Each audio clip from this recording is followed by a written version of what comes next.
body is in rest position, then it will remain in its rest position until or unless an external force is applied on it. What is law of inertia? Law of inertia क्या है?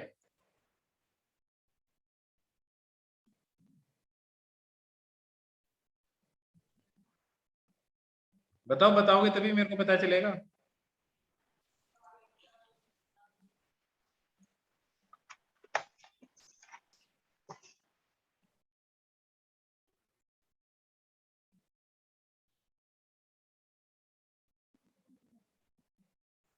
What is law of inertia? Sir same ही है। Newton की first law को law of inertia भी कहते हैं। अच्छा, तब सुनो मैं बता दूं तुम्हें क्या होता है। इनर्शिया का मतलब क्या होता है? सबसे पहले वो समझो, what is inertia? So the tendency to stay in motion or rest. Resistance to change.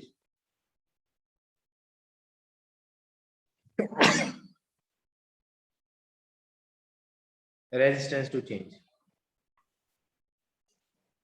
दुनिया में कोई भी चीज है ना, वो चेंज नहीं होना चाहती, ठीक है? जैसे मान लो तुम पढ़ना नहीं चाहते थे, तुम्हारे पेरेंट्स बोलते बेटा पढ़ ले, बेटा पढ़ ले, तुम नहीं मानते, थप्पड़ मारते तो भी नहीं मानते। इट मीन्स आप में बहुत ज्यादा इनर्शिया है। तुम्हारे पेरेंट्स बोलते तुम बहुत डीट हो, लेकिन उसका सिविलाइज्ड टर्म है कि इनर्शिया है तुम्हें बहुत ज्यादा, ठीक है? तो इनर्शिया ज्यादा होने का मतलब क्या है? कि आप बहुत मुश्किल से चेंज होगे। ऐसे ही कोई ऑब्जेक्ट है, एक 5 kg का है, एक 50 kg का। इनिशियल वेलोसिटीज की भी 0 है, इनिशियल वेलोसिटीज को भी 0 है। किसको 10 मीटर पर सेकंड तक पहुंचाने में ज्यादा एफर्ट लगेगा? सर 50 वाले को। तो 50 वाले की वेलोसिटी 0 से लेकर 10 तक ले जाने के लिए आपको बहुत ज्यादा एफर्ट लगाना है। 5 kg को कम एफर्ट लगाना है। इट मींस ये थोड़े फोर्स के कारण भी इतना चेंज आ जाएगा, इसमें इसके कंपैरिजन में बहुत ज्यादा एफर्ट लगाओगे तब इतना चेंज आएगा। इट मींस एफर्ट ज्यादा, इसका मतलब रेजिस्टेंस भी तो ज्यादा हो गया ना उस चीज का। Yes sir. क्या लॉजिक समझ में आ गया? Yes sir. ठीक है, तो इनर्शिया क्या है? Resistance to change in motion, ठीक है? अब इसके अंदर हम जो इनर्शिया मेजर करते हैं ना, इनर्शिया जो मेजर करते हैं ट्रांसलेटरी मोशन में, ट्रांसलेटरी मोशन में जो इनर्शिया जो रोल प्ले करता है ना, वो क्वांटिटी है मास। आई बात समझे? रोटेटरी मोशन में, रोटेटरी मोशन में अब मैंने बताओ, तुमने एक चीज देखी होगी कि कई बार है ना, जो सिलेंडर वाला सिलेंडर लेकर आता है ना, तो वो सिलेंडर को ऐसे करके ऐसे गिरा देता है और ऐसे लुढ़का के लेकर आता है। हाँ या ना? देखा कभी ऐसे ऐसे लुढ़का के लाता है? Yes, sir. कभी ऐसे देखा कि सिलेंडर वाला सिलेंडर को ऐसे लुढ़का के लाता हो? ऐसे ऐसे? No, sir. तो मास तो सेम ही है, तो इनर्शिया तो सेम ही होना चाहिए। तो तुम्हारे हिसाब से तो इसमें जितना एफर्ट लगना चाहिए उसमें भी उतना ही एफर्ट लगना चाहिए, पर एफर्ट क्या है? इसमें अलग एफर्ट है, क्योंकि इसमें ऑब्जेक्ट क्या है? एक एक्सिस के अबाउट रोटेट भी हो रहा है। क्या बात समझ में आई है? तो रोटेशन मोशन के अंदर क्या बेटा? सर रोलिंग फ्रिक्शन ज्यादा होता है। Rolling friction. अच्छा, तो ये भी रोलिंग ही है और ये भी तो रोलिंग ही है सरफेस पे। इसमें क्या दिक्कत है ये बता? ये भी तो रोल ही होके जा रहा है।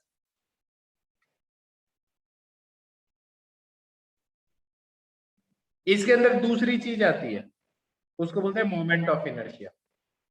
सिर्फ मास ही नहीं होता, जिस एक्सिस के अबाउट रोटेट हो रहा है उसके अबाउट मास कैसे डिस्ट्रीब्यूटेड है ये भी मायने रखता है। इसको क्या बोलते हैं?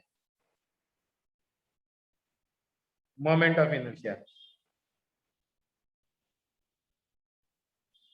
क्या बात समझ में? ठीक है, अब जैसे मान लो तुम लैपटॉप चलाते हो, कई लोगों ने क्या हुआ, जैसे अभी भी कई लोग विंडो 10 चलाते होंगे, कोई 7 भी चलाते हैं, कोई 8 चलाते हैं।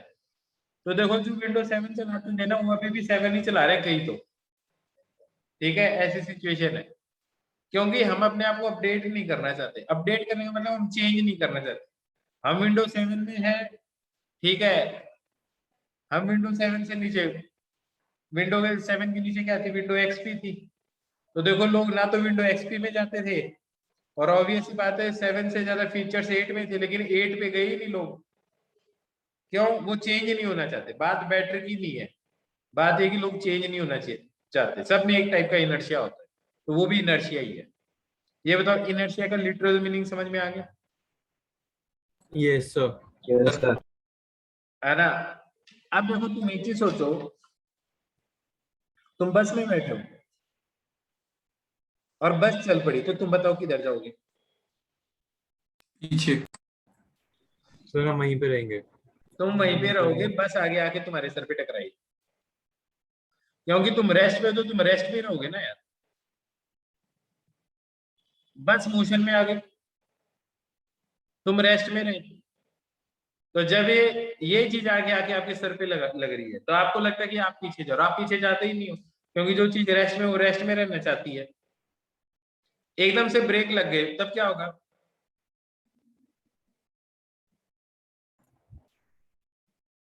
सर हम तब भी सेम पॉइंट हम पे आगे अब क्या होगा? जैसे ही चलती हुई बस एकदम से रुकती है, आप आगे जाते हो या आप वहीं रहते हो, बस पीछे चली जाती है, क्या होता है? सर हम वहीं पे रहते हैं. तुम वहीं पे रहते हो, बस बस पीछे पीछे चली जाती रुक है। जाती है। बस बस रुक जाती है। अरे यार, अब सुनो। सर हम आगे चले जाते हैं. हाँ बिल्कुल, क्योंकि अब क्या है, अब सुनो ध्यान से। ये बंदा बैठा है, इस केस में क्या होगा कि जो बस है ना, बस चल रही है इधर 10 मीटर पर सेकंड से, तो बंदा इसके अंदर बैठा, वो भी 10 मीटर पर सेकंड से ही चल रहा है। सेम ही वेलोसिटी वैसे चलोगे ना, जो कार की वेलोसिटी होगी। Yes, एकदम sir. से गाड़ी रुक गई, बस रुक गई, लेकिन आप एकदम से नहीं रुक सकते। आप मोशन में हो, तो आप मोशन में ही रहना चाहोगे। इसलिए जैसे ही बस रुक जाती है ना, आप आगे वाली सीट पे जाके टकराते हो। हाँ या ना? Yes, sir. तो डिफरेंस समझ में आ यस गया? सर। डिफरेंस समझ में आया? जब कार स्टार्ट होती है, तब आप पीछे जाते हो या नहीं जाते हो? स्टार्ट होती है तो हम वहीं पे रहते हैं। सर हम वहीं पे रहते हैं. बस आगे आगे लगती है आपकी, यही बात समझे? और Yes. चलती हुई बस में जब ब्रेक लगता है, उस केस में क्या होता है, आप आगे जाते हो, बस वहीं रुक जाती है उसी सिचुएशन में। क्या ये बात समझ में आ गई? Yes sir. अब इनर्शिया का यूज क्या है? इनर्शिया का यूज क्या है? तो देखो, मैं तो इनर्शिया को काफी यूज करता हूँ, ठीक है। जैसे मैं तुम्हें एक चीज बताता हूँ, अभी देखना है, ये है। अब मेरे को मान लो ये पेपर है ना, इसके नीचे से निकालना है। दो ऑप्शन है, या तो मैं धीरे धीरे खींचूं, तो मैं सोचता हूँ यार धीरे धीरे क्यों खींचूं मैं, ठीक है। मैं एकदम से इसको मोशन में लेकर आ जाता हूँ पेज में, मेरे को लगता है ये यही रुक जाएगा, 1 2 3, ये देखो ये रुक गया ये। हाँ या ना? Yes, sir. मतलब मैं डे टू डे लाइफ में यूज करता हूँ इनर्शिया को। लेकिन इसी चीज को देखो, अगर मैं स्लोली लेकर आऊंगा तो ये साथ में आएगा, लेकिन एकदम से निकालूंगा तो ये रह जाएगा। तो ये इनर्शिया है, ठीक है। जो अभी इसके साथ हुआ ना, वही आम के साथ होता है। जब पेड़ के ऊपर है ना, आम लगे रहते हैं ना, आप पत्थर फेंकते हो, पत्थर फेंकते हो, और मान लो जो पत्थर है ना, वो इस टहनी पे लग गया, तो आम यही रहने की कोशिश करेगा, टहनी मोशन में आ जाएगी, तो यहाँ से ही टूट जाएगा, आम नीचे आके गिर जाएगा। या फिर आपने पत्थर मारा सीधा आम के लगा, तो टहनी मोशन में आई नहीं, आम मोशन में आ गया, तो बस फिर से यहाँ से टूट जाएगा, आम नीचे गिर जाएगा। क्या ये बात समझ में आ रही है या नहीं आ रही? Yes, sir. चद्दर देखो कैसे साफ करते हैं। चद्दर को पकड़ के एकदम से यूं साफ करते हैं, पीछे की तरफ खींचते हैं, तो जैसे ही ये जो चद्दर है, जैसे ही आप इसको पीछे खींचते हो एकदम से, तो इसके जो डस्ट पार्टिकल्स है ना, वो तो मोशन में आते नहीं है, और जो चद्दर वो एकदम से मोशन में आ जाती है, तो चद्दर तो पीछे निकल जाती है, ये डस्ट पार्टिकल ही रह जाता है। तो अब ये जो सिचुएशन है, ये चद्दर तो इधर पहुंच गई, ये डस्ट पार्टिकल इधर है, ग्रेविटी के कारण भी नीचे सेटल हो गई, तो चद्दर साफ हो गई। हाँ या ना? Yes, sir. Yes, sir. अब तुम्हें एग्जांपल बताओ कोई इनर्शिया का, मैंने इतने सारे एग्जांपल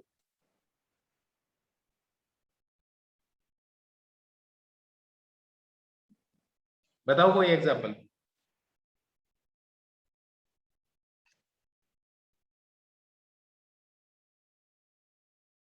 यार तुम बताए नहीं, बताओ कुछ तो एग्जांपल बताओ तुम सर इनर्शिया। टर्न्स में जब हम अगेंस्ट जब प्रेस होते हैं कार की विंडो के साथ, कब? जब टर्न्स आते हैं सर रोड पे। बिल्कुल, उसको उसको बिल्कुल बिल्कुल सही बात है, एरोप्लेन में। अरे यार, कैरम बोर्ड खेला तुमने? Carrom Yes. बोर्ड में ऐसे गोटियों का स्टैक बनाया होता है,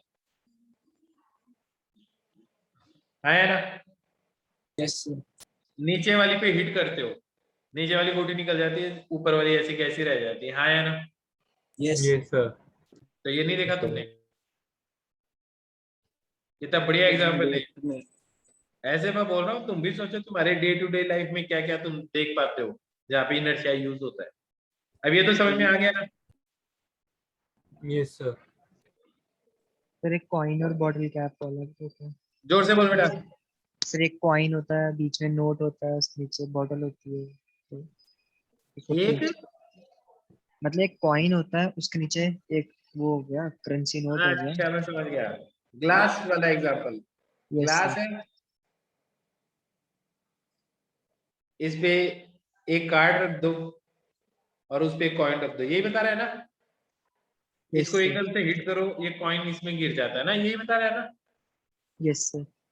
हाँ, ये तो किताबों में दिया हुआ है ना। मेरे को तो वो एग्जाम्पल चाहिए जो बुक्स में नहीं दिए हुए होते, तो जब तुम उनके बारे में सोचोगे ना तब तुम्हें सब्जेक्ट समझ में आता है, वरना तुम क्या करते हो, वो एग्जाम्पल रट लेते हो जो बुक में दिए हुए है। आई बात समझ? तो आज का तुम्हारा असाइनमेंट यही है, तुम ये ऑब्जर्व करोगे कि कहाँ कहाँ इनर्शिया है। आई बात समझ? बॉल को जब धागे के साथ बांध के घुमाते हैं तब। अब मैं बताता हूँ एक और, जब बस है मेटाडोर से जब उतरते हम, या फिर मान लो एक चलती हुई ट्रेन है, तो ट्रेन के अंदर चढ़ने से पहले आप चाहते हो कि आपकी स्पीड ट्रेन के बराबर हो, फिर आप उसमें जंप करोगे, हाँ है ना? देखा ना, पकड़ने से पहले बंदा थोड़ा सा दौड़ता और फिर जंप करता है उसके अंदर, अगर चलती हुई ट्रेन को पकड़ता है। ऐसे थोड़ी है कि सीधा ट्रेन के अंदर ही जंप करता है, कभी देखा है ऐसा? No, sir. No sir.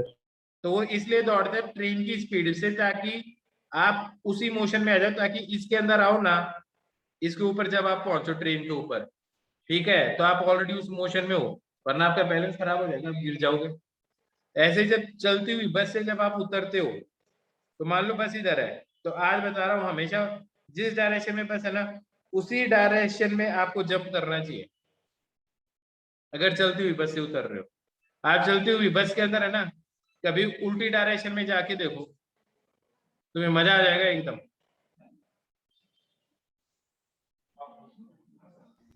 बात समझ में आई है नहीं? Yes, sir. आप बताओ। अब देखो, बढ़िया एग्जाम्पल बताया ना मैंने तुम्हें, Yes, sir. Yes, sir. है ना? तो देख लो, मैं ऐसे बोल रहा हूँ, तुम ऐसे एग्जाम्पलों के बारे में सोचो अपनी डे टू डे लाइफ में। Sir? हाँ, सर अगर बस के अपोजिट डायरेक्शन में से उतरेंगे फिर? गिर जाएगा। एक बार उतर के देखना। नकुल कह रहा है वो हॉस्पिटल में ही आएगा। आई बात समझ में?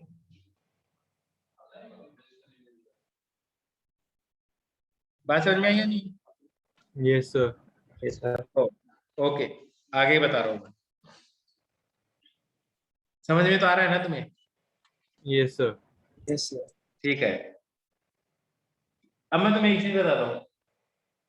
तो जो लॉ ऑफ इनर्शिया है ना, लॉ ऑफ इनर्शिया तो आपको ये कहता है कि किसी चीज के मोशन को चेंज करने के लिए effort is directly proportional to inertia. Inertia जितना ज्यादा है, आपको उतना ज्यादा एफर्ट लगाना पड़ेगा उसकी स्टेट को चेंज करने के लिए। क्या ये बात समझ में आई?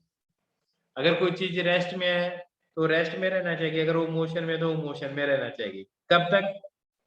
जब तक आप उस पर कोई फोर्स ना लगाओ। बात समझ में आ गई? बात समझ में आ गई अच्छी तरह से? तो Yes, ये sir. तो कहता है Yes. लॉ ऑफ इनर्शिया कि जो effort required to change state of an object is directly proportional to inertia. आया ना? Yes, और sir. अब देखो फर्स्ट लॉ क्या कहता है। फर्स्ट लॉ ये कहता है अगर किसी चीज पे फोर्स नहीं लगे तो क्या होगा। बताओ क्या होगा। ये तो तुमने पढ़ाई है ना, ये पढ़ा है ना तुमने। तो ये बताओ अगर किसी चीज पे फोर्स नहीं लगे तो ए क्या होगा। 0. एम तो जीरो नहीं होगा ना, तो ए जीरो हो जाएगा।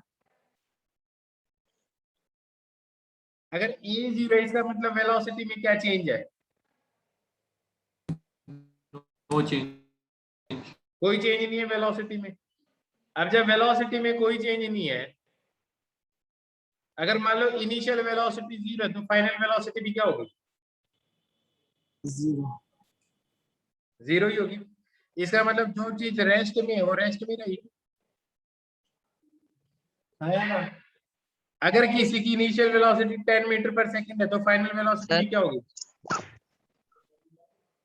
हाँ सर 10 सर जैसे अगर वो रेस्ट पे है, मीटर। अगर उसकी फाइनल वेलोसिटी 0 है, फिर वो रेस्ट पे होगा, तो सर उस हिसाब से तो न्यूटन का फर्स्ट लॉ वो भी तो वही कहता है ना, मतलब न्यूटन का फर्स्ट लॉ मतलब एप्लीकेबल है इस पे जब एक्सेलरेशन 0 होगी तो। यार हमेशा ही एप्लीकेबल है। न्यूटन का first law, second law, third law क्या है। अब मैं बता रहा हूँ ना तेरे को, बताता क्या है। अभी तो देख कोई चेंज नहीं आ रहा ना, अगर फोर्स ना लगे। इनिशियल 10 मीटर पर सेकंड है तो फाइनल भी 10 मीटर पर सेकंड है। दैट इज फोर्स नहीं लगाओगे तो जो वेलोसिटी है वो चेंज नहीं होगी। अब मैं तुम्हें बताता हूँ कि न्यूटन फर्स्ट लॉ क्या बताता है।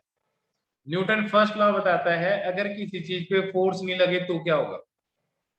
तो जब फोर्स नहीं लगे तो क्या होगा, एक्सेलरेशन जीरो होगा। दैट इज अगर कोई ऑब्जेक्ट रेस्ट में है तो रेस्ट में रहेगा, और अगर वो मोशन में है तो उस कांस्टेंट मोशन में रहेगा। क्या ये बात समझ में आई है नहीं।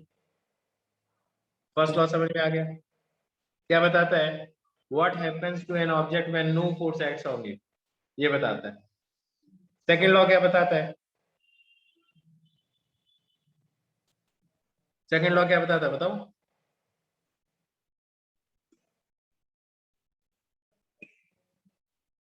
बोलो बोलो, सेकंड लॉ क्या बताता है। Force applied is directly proportional to the change. ना ना, ऐसे डेफिनेशन तो तुम रट लोगे। सिंपल बताओ कि सिंपल बताओ कि क्या क्या कहता है। जैसे फर्स्ट में मैंने ये थोड़ी बोला when object at rest will remain at rest, ये थोड़ी कह रहा हूँ। मैं तो ये बोल रहा हूँ देखो फर्स्ट लॉ क्या बताता है, अगर फोर्स नहीं लगे तो क्या होगा ऑब्जेक्ट का। तो फोर्स नहीं लगे तो क्या होगा, रेस्ट में तो रेस्ट में रहेगा, और चल रहा है तो चलता रहेगा ऐसे। Second सेकंड लॉ law बताता है अगर फोर्स लगे तो क्या होगा। फोर्स लगे तो क्या होगा, एक्सेलरेशन होगा उसमें। कौन सी डायरेक्शन में, जिस डायरेक्शन में फोर्स लग रहा है। क्या ये बात समझ में आई है नहीं। Yes, sir. अब लॉजिक समझ में आया तो मैं पूछना चाहता हूँ तुमसे। यस तो सर। फर्स्ट लॉ क्या बताता है, जब कोई फोर्स नहीं लगे तो क्या होगा ऑब्जेक्ट का। सेकंड लॉ क्या बताता है, जब कोई फोर्स लगे तो क्या होगा। तो थर्ड लॉ क्या बताता है, force लगती कैसे। फोर्स लगती कैसे। बिल्कुल सही बात, ठीक है। How sir force is applied, sir how second law force. क्या बताता है, फोर्स लगे तो कैसे बोल रहे हैं। तो क्या होगा ऑब्जेक्ट का। पहला फोर्स नहीं लगे तो क्या होगा, दूसरा फोर्स लगे तो क्या होगा। फोर्स लगेगा तो क्या होगा, एक्सीलरेशन होगा। कौन सी डायरेक्शन में, जिस डायरेक्शन में फोर्स लग रहा है। Okay sir. क्या ये बात समझ में आई। Yes sir. पक्का। इस तरीके से यस तुमने सर। कभी सोचा नहीं होगा इनके बारे में, हाँ या ना। First law, second law, third law. अब और कुछ Yes sir. बचा ही नहीं है? सारी बात कंप्लीट हो गई, हाँ या ना। Yes sir. एकदम इसी तरह से बात समझ में आ गई, यस सर। ठीक है। अब ये बात बताओ, ये एक ऑब्जेक्ट है 5 kg का। इस पे जो फोर्स लगाया 10 न्यूटन का। जब तक मैं नहीं बोलूं आप ये मानो कि फ्रिक्शन है ही नहीं, इस पे F1 लगाया 10 न्यूटन का, तो मेरे को ये बता सकते हो इसका एक्सीलरेशन किधर होगा, सर फोर्स की डायरेक्शन में। कितना होगा acceleration? Sir 2 2 metre metre per second. 2 metre पर सर 2 सेकंड। मीटर पर अब पता चल तो रहा फोर्स लगेगा तो क्या होगा। अगर इसी ऑब्जेक्ट के ऊपर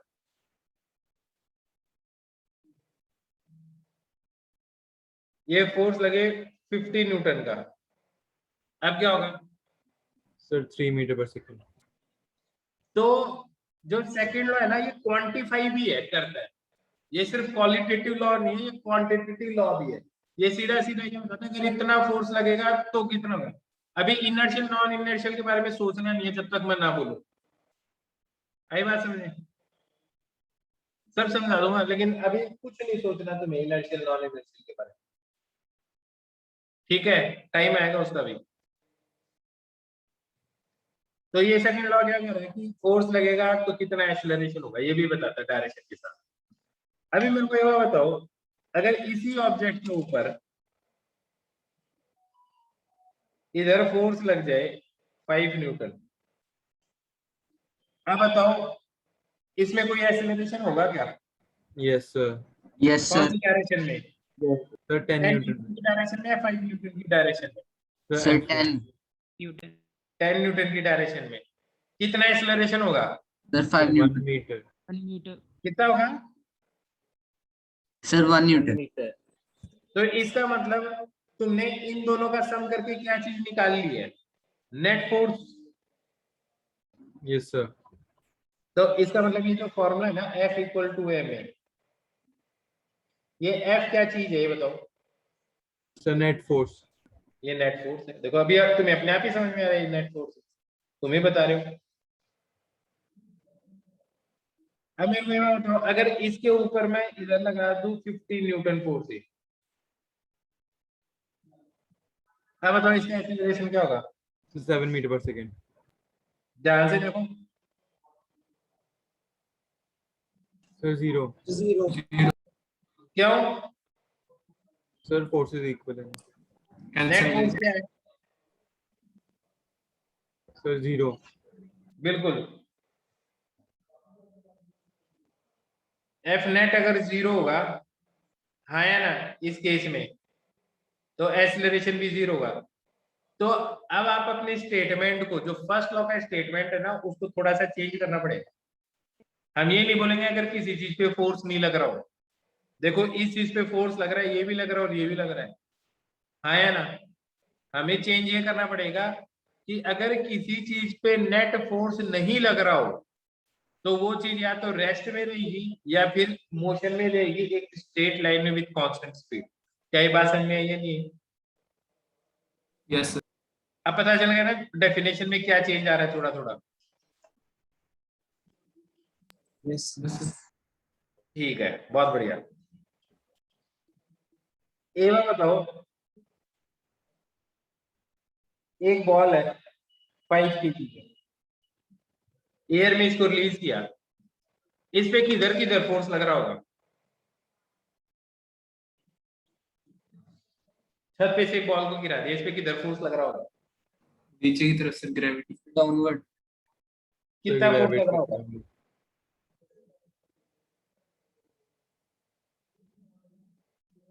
कितना फोर्स लग रहा होगा? 50 E की वैल्यू 10 मीटर पर सेकंड मान लो, पर सेकंड स्क्वायर। अब बताओ कितना फोर्स लग रहा होगा? 50 न्यूटन। अब बताओ फोर्स कैसे कैलकुलेट किया? मास इनटू एक्सेलरेशन। एक्सीलरेशन तुम्हें पता है, छोड़ दोगे तो एक्सीलरेशन तो मेजर कर ही सकते हो, हर एक सेकंड में कितने वेलोसिटी का चेंज आ रहा है। तो एक्सीलरेशन तुम्हें पता है, मास तुम्हें पता है, तो तुम ये वाला फॉर्मूला ही तो लगा रहे हो, हाँ या no? मैं बोल रहा हूँ अर्थ की फ्री स्पेस में छोड़ दोगे छत पे से, तो एक्सीलरेशन तुम्हें पता है, मास तुम्हें पता ही है जिस पत्थर को गिरा रहे हो, तो तुम्हें पता है कि नीचे की तरफ फोर्स कितना लग रहा है, 50 न्यूटन। तो कई बार क्वेश्चन ऐसा होता है कि आपको एक्सेलरेशन दे रखा है, मास दे रखा है, तो फोर्स निकालना है। कई बार दे रखा है फोर्स, दे रखा है मास, दे रखा है, तो एक्सेलरेशन निकालना है। -10 हो तो आप किसी भी डायरेक्शन को नेगेटिव मान लो, इस डायरेक्शन को पॉजिटिव मान लोगे तो फोर्स को -50 न्यूटन बोलोगे, इस डायरेक्शन को पॉजिटिव मान लोगे तो फोर्स को +50 न्यूटन बोलोगे। आयुष्मान कोई प्रॉब्लम थोड़ी है, वो तो डिपेंड करता है ना हम कौन सी डायरेक्शन को पॉजिटिव मानते हैं। Acceleration 10 metre per second square है अगर नीचे की डायरेक्शन पॉजिटिव मानी है, एक्सेलरेशन -10 है अगर ऊपर की डायरेक्शन पॉजिटिव है। क्या प्रॉब्लम है इसमें बताओ?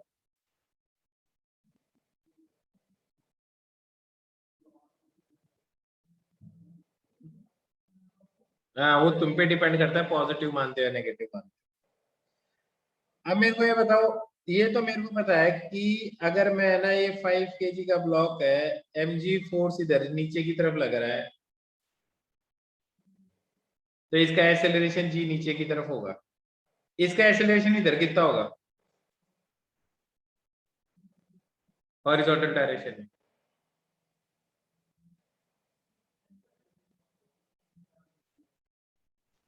सर रिपीट कर दोगे एक बार? मैं ये कह रहा हूँ कि इसका एक्सेलरेशन हॉरिजॉन्टल डायरेक्शन में कितना होगा?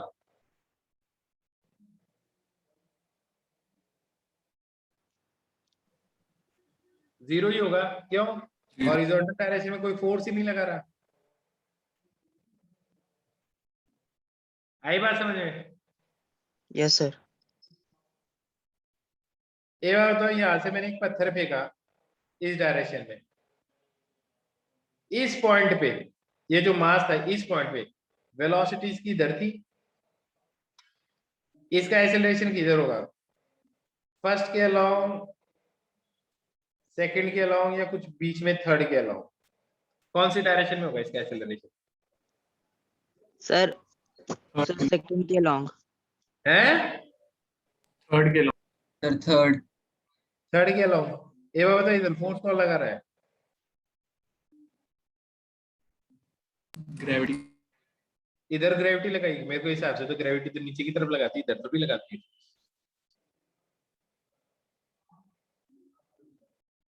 सर बॉडी हैं? मैंने लगाया फोर्स इधर, तो मैंने जो फोर्स लगाया तो ये हवा में है, मैं कोई चीज हवा में उस पर फोर्स थोड़ी लगा सकता हूँ। दूर एक पत्थर पड़ा है, मैं बोल रहा हूँ उस पत्थर को उठा लो, तुम बिना उसके पास जाए उठा लोगे क्या? कैसे लगाओगे उस पर फोर्स को? तो जो तुम फोर्स लगाते हो उसको तो कांटेक्ट फोर्स बोलते हैं।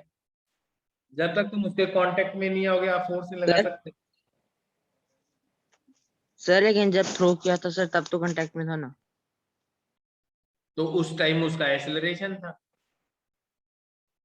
एक बात सोचो यार, तुम एक चीज बताओ, कभी तुमने सुना है कि 5-6 लोगों ने एक ट्रक पे धक्का लगाया, आज धक्का लगाया और वो कल चला गया अपने आप ही रात को? हो सकता है कभी ऐसा?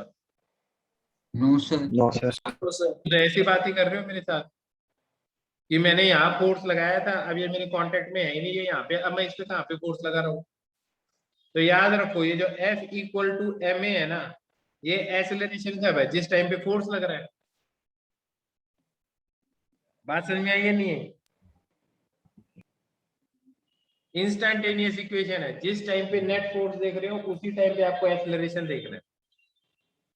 हमारी जनरल टेंडेंसी ये हो जाती है, हम बोलते हैं भाई मैंने कल फोर्स लगाया था तो उसमें आज एक्सेलरेशन होना चाहिए। एक ट्रक था, लोगों ने रात को धक्का लगाया, ठीक है, 10-11 बजे के आसपास, वो हिला नहीं, वो सो गए और सुबह ट्रक चला गया। क्यों? क्योंकि रात को धक्का लगाया था उसमें। हो सकता है क्या कभी ऐसा? No sir. तो बात तो तुम ऐसी कर रहे हो मेरे साथ। डे टू डे लाइफ से रिलेट करो, एकदम सिंपल चैप्टर है। क्या यहाँ तक बात समझ में आ गई? तो ये कैसी इक्वेशन है? सर टेस्ट में आएगा चैप्टर। यार मैं क्या पढ़ा रहा हूँ और तुम क्या पूछ रहे हो? इंस्टेंटेनियस। मैं जो पूछ रहा हूँ वो नहीं, बस टेस्ट के लिए ही पढ़ना है और बाकी किसी चीज के लिए नहीं पढ़ना है क्या? मैं कल से अगले टेस्ट में पूरा सिलेबस दे देता हूँ, 11th का तो पूरा पढ़ ले। अभी इस पे कंसंट्रेट कर जो मैं समझा रहा हूँ।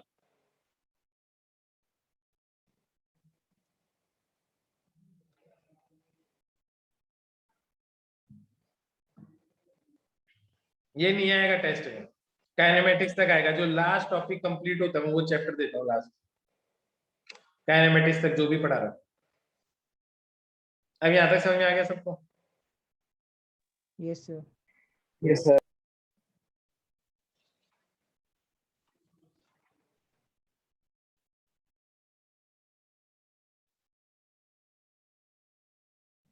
तो अब सुनो आगे की बात। अब ये तो पता चल गया ना। अब ये बताओ, ये एक ऑब्जेक्ट है,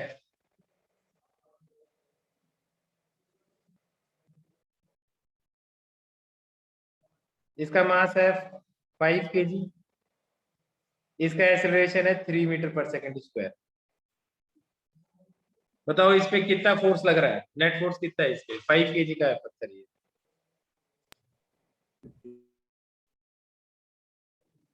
50 न्यूटन। किधर? फर्स्ट डायरेक्शन में या सेकंड में? कौन सी direction? Sir first. First. First direction. बहुत बढ़िया।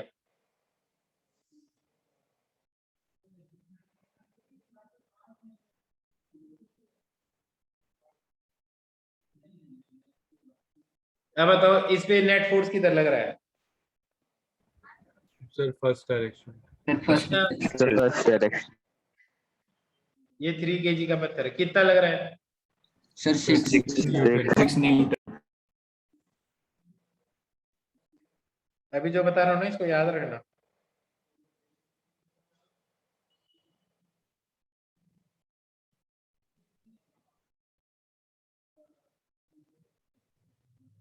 अब बताओ। Sir second direction. So second direction. Second direction sir. 8 Newton. कितना? Sir 8 Newton. 8 न्यूटन।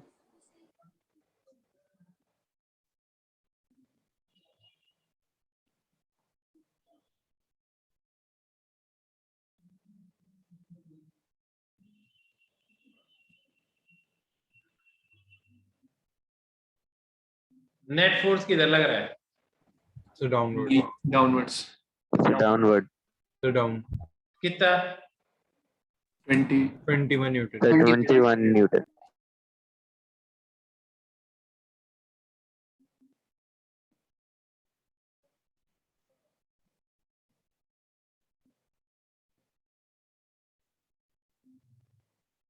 अब कितना नेट फोर्स कितना लग रहा है? 32। किधर? Sir upwards.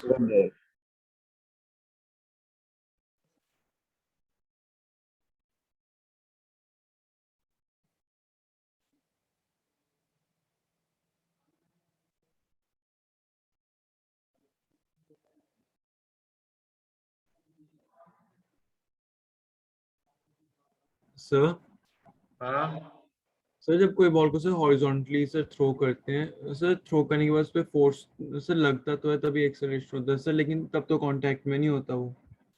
एक्सेलरेशन, अर्थ जो फोर्स लगाता है वो तो डिस्टेंस से भी लगा देता है ना यार। Horizontal movement. अब तो हॉरिजॉन्टल का होता है, हॉरिजॉन्टल में एक्सेलरेशन होता है। तूने प्रोजेक्टाइल पढ़ लिया ना मेरे से? Yes sir. ये जब यहाँ पे होता है हॉरिजॉन्टल वेलोसिटी कभी चेंज होती है क्या इसकी? No sir. तो जब इसका मतलब इस डायरेक्शन में एक्सेलरेशन क्या है जब ये वेलोसिटी चेंज ही नहीं हो रही? सर उस पे फोर्स नहीं लगता है उस टाइम। अरे यार मेरी बात, जो पूरी बात स्टेप बाय स्टेप चलते हैं ना, ये पता है ना हॉरिजॉन्टल वेलोसिटी चेंज नहीं होती। Yes sir. तो हॉरिजॉन्टल एक्सेलरेशन क्या है? सर 0। हॉरिजॉन्टल एक्सेलरेशन 0 होता है। F इक्वल टू ma कर दे, हॉरिजॉन्टल फोर्स हॉरिजॉन्टल एक्सेलरेशन, ये चीज 0 कर दे तो F हॉरिजॉन्टल क्या हो गया? सर 0। तो बस, तो वो तो रहा है। सिर्फ ये वाली इस डायरेक्शन की वेलोसिटी चेंज हो रही थी, हाँ या ना? Yes sir. तो बस इसी डायरेक्शन में एक्सेलरेशन है, क्योंकि धरती माता जी सिर्फ नीचे की तरफ फोर्स लगा रही। क्या ये बात समझ में आ गई? Yes sir. पक्का? हाँ बोलो। जो पीछे आपने कहा उसमें जब हमने हॉरिजॉन्टली फेंका तो वो अलोंग 3 क्यों गई? आवाज क्रैक कर रही है, फिर से बोलो। जो आपने बताया कि वेलोसिटी जब हम उसको हॉरिजॉन्टली फेंकेंगे एक स्टोन को तो वो अलोंग 1 2 3 आपने पूछा था वो 3 घूम गया। अभी आया रुक। इसका आंसर 3 नहीं, इसका आंसर 1 होगा, क्योंकि mg फोर्स इधर ही लग रहा है जब ये हवा में, और किधर भी फोर्स नहीं लग रहा, तो जिधर फोर्स लगता है एक्सीलरेशन उधर होता है। वेलोसिटी से आपको कोई इंफॉर्मेशन नहीं मिलती फोर्स की या एक्सीलरेशन की। इंफॉर्मेशन किससे मिलती है? चेंज इन वेलोसिटी से। आई बात समझे?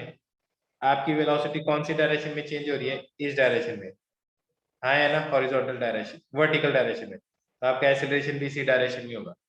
इस डायरेक्शन में वेलोसिटी से कोई इंफॉर्मेशन नहीं मिलेगी। अगर वेलोसिटी से नहीं मिलेगी, चेंज इन वेलोसिटी से इंफॉर्मेशन मिलेगी आपको। क्या बात समझ में आई है? नहीं, जो भी इंफॉर्मेशन मिलती है फोर्स की वो किससे मिलती है? जो भी इंफॉर्मेशन मिलती है फोर्स की वो किससे मिलती है? इंजीन बोलते वेलोसिटी। जाओ। एक्सेलरेशन से। एक्सेलरेशन की इंफॉर्मेशन किससे मिलती है? वेलोसिटी से मिलती है, चेंज इन वेलोसिटी से मिलती है। Engine velocity. तो बस चेंज ही चाहिए ना, तो वेलोसिटी का क्या लेना देना? तेरे को पता है कि इस डायरेक्शन में वेलोसिटी चेंज हो रही है तो इस डायरेक्शन में एक्सीलरेशन है, इस डायरेक्शन में वेलोसिटी चेंज ही नहीं हो रही तो इस डायरेक्शन में एक्सीलरेशन नहीं है। मान लो horizontal velocity 20 metre per second है तो भी एक्सीलरेशन 0 है, और 40 मीटर पर सेकंड है तो भी एक्सीलरेशन 0 जब तक ये कांस्टेंट रहती है, और 100 मीटर पर सेकंड है तो भी एक्सीलरेशन 0 है। क्या ये बात समझ में आई? ये नहीं? Yes sir. पक्का?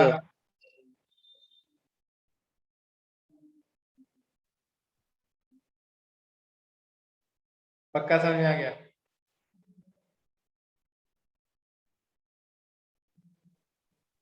Yes sir. कितनी बात समझ में आई ये बताओ? थोड़ी थोड़ी है या पूरी आ गई? सर पूरी आ गई। पूरी आ गई। अच्छा, अब देखो यहां तक समझ में आ गया। तो ये इक्वेशन है,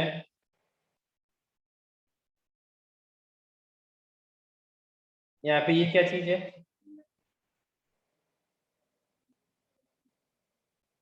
नेट फोर्स। ये चीज क्या है?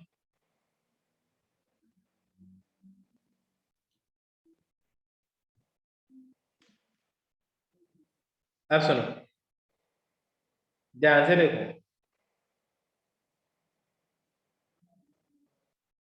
F1 लग रहा है 5 न्यूटन। इस पे मैं कहता हूँ एक ही फोर्स और लग रहा है, वो बताओ वो फोर्स कितना लग रहा है और कौन सी डायरेक्शन में लग रहा है? 5 kg एक्सेलरेशन 3 है इधर, एक फोर्स बता दिया मैंने 5 न्यूटन है, दूसरा 1 फोर्स मीटर। सर फ्रिक्शन है इन अपोजिंग डायरेक्शन। कौन सी डायरेक्शन में? सर सही बात है, F2 लग रहा होगा 10 न्यूटन। पूछो क्यों? क्योंकि इस डायरेक्शन में 5 3 या 15, नेट फोर्स इधर 15 लगना चाहिए, 5 तो लग ही रहा है, तो इधर 10 और लगेगा तभी तो नेट 15 इधर लगेगा, हाँ या ना? Yes sir. मैं ये कहता हूँ कि इसके ऊपर इस डायरेक्शन में जो फोर्स लग रहा है ना वो लग रहा है 8 न्यूटन। F2 फोर्स कितना लग रहा है और कौन सी डायरेक्शन में लग रहा है? सर 2 न्यूटन 14 सोच लेना, तो सबको सोचने दो। 14 सर 14। कौन सी डायरेक्शन में? 14 1 बिल्कुल सही है। इस पे नेट फोर्स कितना लग रहा है? सर 6। 6 न्यूटन लग रहा है। किधर नेट फोर्स इधर लग रहा है 6 न्यूटन का, इधर कितना लग रहा है? 8। 8। तो पक्की बात है अगर आपको नेट फोर्स इस डायरेक्शन में चाहिए, इस डायरेक्शन में चाहिए, तो आपको ये फोर्स इधर ही लगाना पड़ेगा। कितना लगाना पड़ेगा ताकि 8 माइनस होने के बाद में भी 6 बच जाए? कितना होगा? 14. 14 न्यूटन हो गया, ये F2 फोर्स आ गया। अब लॉजिक समझ में आने लग गया? Yes sir.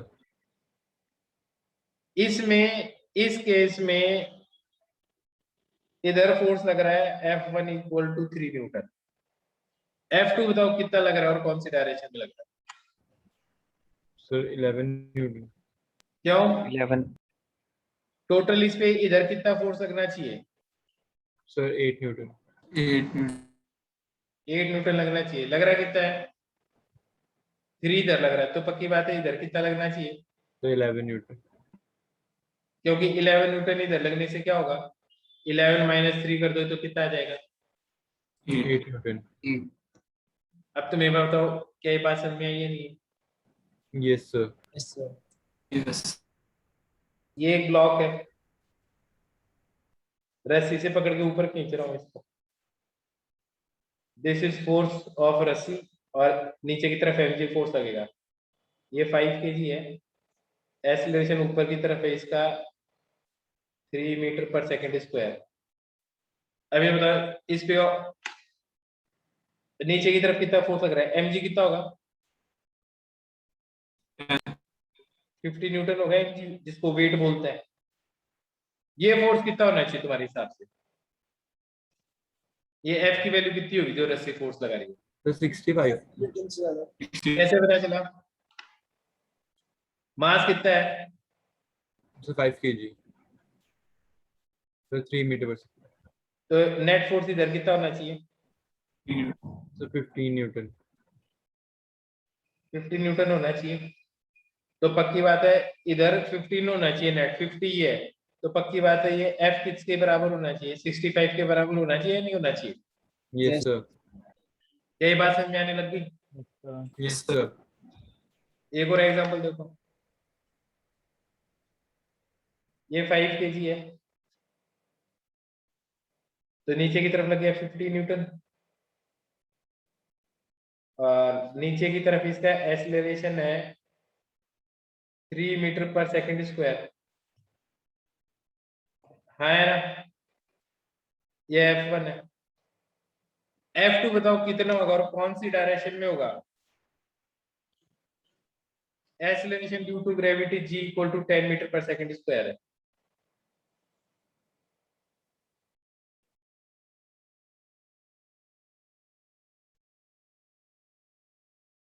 बहुत बढ़िया। नेट फोर्स इस पे क्या कितना होगा नीचे की तरफ? 75 होगा यहाँ पे। 15 न्यूटन। तो पक्की बात है ऑलरेडी 50 लगा तो कुछ माइनस करो, इसमें से कितना माइनस करोगे? 35 माइनस कर दो तो F2 किसके बराबर आएगा? सर सर हाँ बेटा। सर F2 समझ नहीं आया सर, कैसे निकला? चल एक बार बता, मास कितना है? Sir 5 kg, acceleration? 3 metre per second square. तो नेट फोर्स नीचे कितना होना चाहिए? Sir 15 Newton. नीचे लग रहा कितना है? Sir 15 Newton. तो अगर तू इस पे नीचे की तरफ भी फोर्स लगाएगा तब तो 50 से ज्यादा हो जाएगा ना नेट। Yes sir. तो तेरे को कम करना पड़ेगा। कितना कम करना पड़ेगा 50 में ताकि 15 आ जाए? 35। किधर करेगा फोर्स? वो कितना लगाएगा? नीचे की तरफ लगाएगा 35 उतना या ऊपर की तरफ लगाना चाहिए? Yes sir. नहीं पता तो इस सर 50 का नेट फोर्स 35 करना है, 35 करना है, ये 15 करना है, तो 35 नीचे लगाऊं या ऊपर लगाऊं? सर फिर ऊपर लग जाएगा, नीचे करोगे तो ज्यादा 85 हो जाएगा ना। तो ये तभी तो ऊपर लगाया मैंने। Yes sir. अब समझ में आ गई बात? Yes sir. अच्छी तरह से? Yes yes sir. चलो ये बात समझ में आ गई तो बहुत बढ़िया बात है। अब एक चीज बता देता हूँ, फर्स्ट लॉ की तो डेफिनेशन की जरूरत नहीं है, सेकंड लॉ की जो डेफिनेशन है वो मैं तुम्हें लिखी हुई भेज दूंगा, लेकिन बस एक चीज बता रहा हूँ, ये net force is equal to ma है ना, ये बताओ ये स्केलर इक्वेशन है या वेक्टर इक्वेशन है? सर वेक्टर है। वेक्टर ही है, वेक्टर का साइन लगा रखा तो वेक्टर ही है ना? और तुम्हें पता है वेक्टर म्यूचुअली परपेंडिकुलर डायरेक्शन में क्या होता है? एक दूसरे से, इंडिपेंडेंट होता है। Yes sir. तो इसको तुम ऐसे लिख सकते हो, नेट फोर्स अलोंग एक्स क्या आएगा, mass into acceleration along x.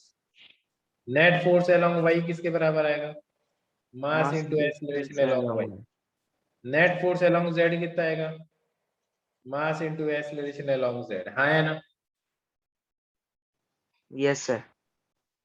तो वेक्टर इक्वेशन है, तो म्यूचुअली परपेंडिकुलर डायरेक्शन में मोशन एक दूसरे से इंडिपेंडेंट है, तो फोर्स इक्वेशन भी एक दूसरे से म्यूचुअली परपेंडिकुलर डायरेक्शन में क्या होंगे, एक दूसरे से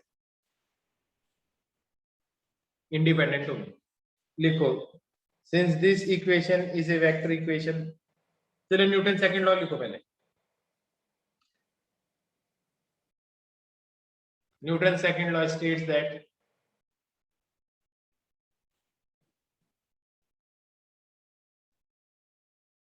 Newton's second law states that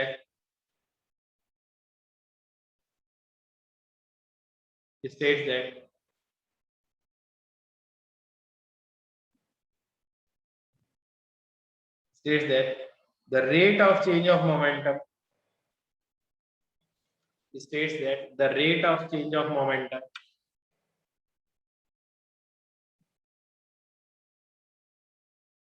is directly proportional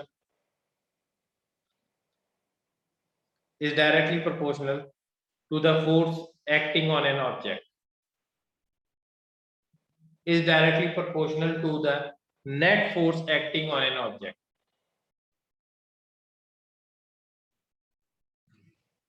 sir वापिस बोलना। Newton first second law states that, क्या बोला था बेटा, बताना किसी को, किसी ने बताना, मैं भूल गया क्या बोला था मैंने।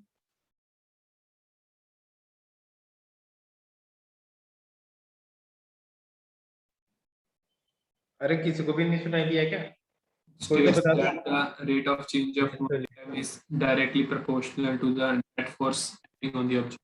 बिल्कुल आगे जा रहे हैं। It states that the rate of change of momentum is directly proportional to the net force acting on an object.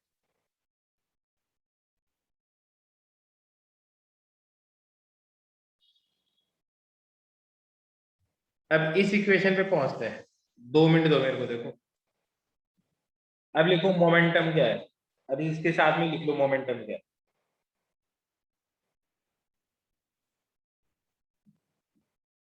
लिखो, it is a vector quantity, momentum it is a vector quantity, it is a vector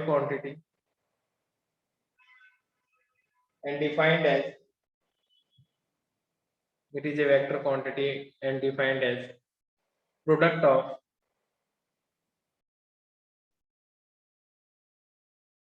it is a vector quantity and defined as product of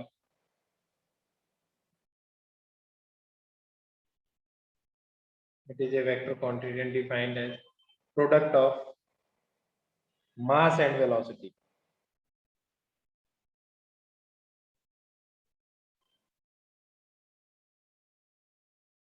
It is a vector quantity and defined as product of mass and velocity. ये चीज लिखो, P से represent करते हैं momentum को। Next line में लिखो,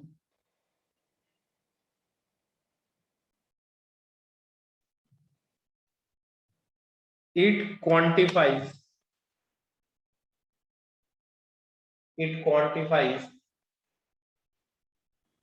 the motion contained in a body. Sir, rate. It quantifies, quantify करके बताता है, it quantifies the motion contained in a body.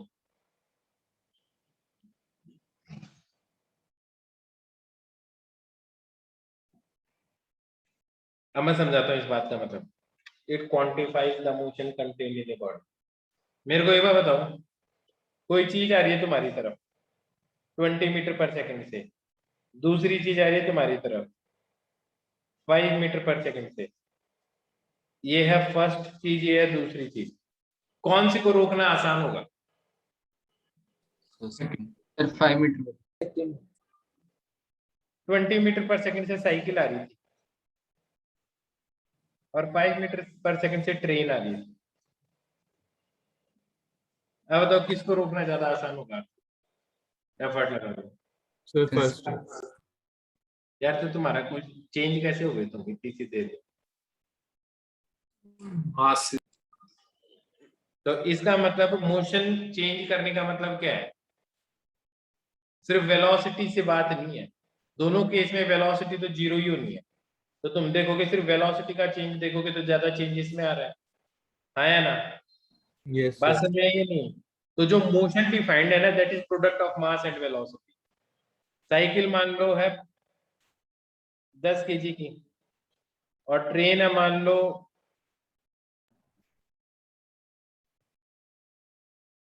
2 lakh kg की, हाँ या ना? अब सीधा देख लो, इसको इससे मल्टीप्लाई कर दो और इसको इससे मल्टीप्लाई कर दो, तो किसका मोमेंटम ज्यादा है? तो जिसका ट्रेन। मोमेंटम क्या होगा? ज्यादा होगा ना। जिसके मोमेंटम में चेंज ज्यादा लाना है, दोनों का फाइनल मोमेंटम तो जीरो ही होगा। तो जिसके मोमेंटम में ज्यादा चेंज लाना है उसमें ज्यादा एफर्ट लगेगा। क्या ये बात समझ में आई है? नहीं? पक्का? अब मैंने जो सेकंड लॉ लिखवाया है ना, वो लिखवाया है F is equal to what? dp/dt। क्या ये बात समझ में आई है? नहीं? ये तो लिखा है ना, rate of change of momentum is directly proportional to the force. यही तो लिखवाया है मैंने। P की जगह क्या लिखोगे? mv m into v upon dt। अगर किसी चीज के मोशन के, जब किसी चीज का मोशन हो रहा है उस टाइम में अगर उसका मास चेंज नहीं हो तो कांस्टेंट चीज तो हमेशा बाहर आ जाती है, उसका तो कोई डिफरेंशिएशन करता ही नहीं है। सिर्फ किसका करता है? वेरिएबल चीज का। जैसे 5x² का डिफरेंशिएशन क्या करोगे? इसको तो ऐसा कैसा छोड़ दोगे, सिर्फ डिफरेंशिएशन किसका करोगे? किसका करोगे? ऐसे ही मास अगर कांस्टेंट है तो मास तो ऐसा तो सिर्फ किसका डिफरेंशिएशन करोगे? dv/dt क्या चीज होती है?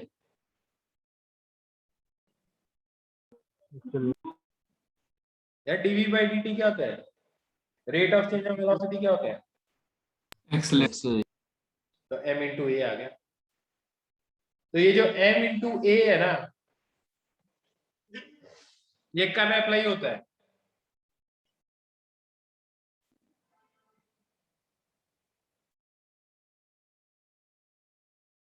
कब अप्लाई होता है? तो कांस्टेंट मास कांस्टेंट होता है तभी इक्वेशन लगाता है। तो अभी हम यही पढ़ेंगे। आई बात समझ? ऐसा भी हो सकता है कि मास भी चेंज हो रहा हो। ऐसा हो सकता है क्या कभी? ये बताओ पहले, तुम बताओ, हो सकता है क्या कभी ऐसा कि चीज का मोशन हो रहा हो, उसका मास भी चेंज हो रहा हो? बताओ बताओ, ऐसा होता है नहीं होता?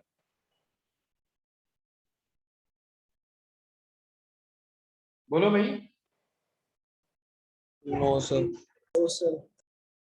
अच्छा, कार चल रही है, कार में से जो उसका जो ऑयल डाला है वो जलता ही नहीं है, फिर तो कभी वापस उसमें तेल डलाने की जरूरत ही नहीं, पेट्रोल डलाने की जरूरत ही नहीं पड़ेगी।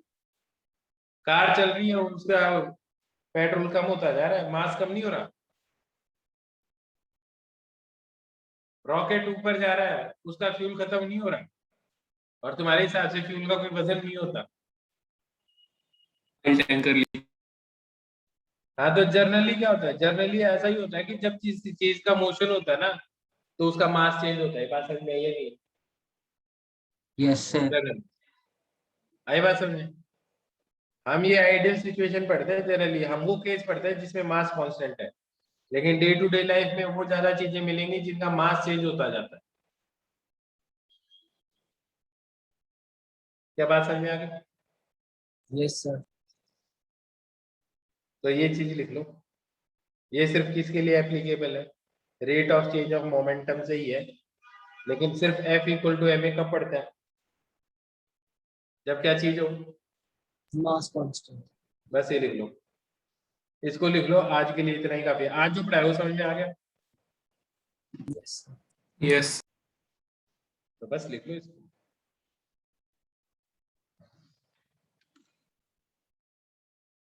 सर लिख लो।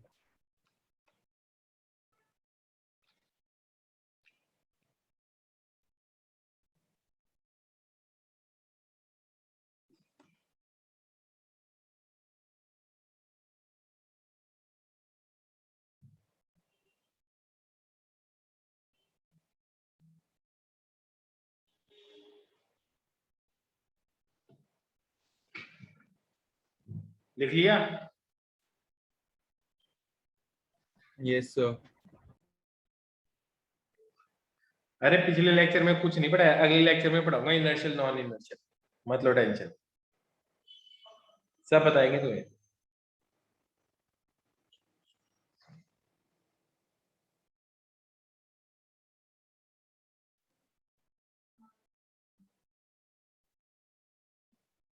चलो बच्चों, okay, bye bye. Thank you sir. Thank you okay.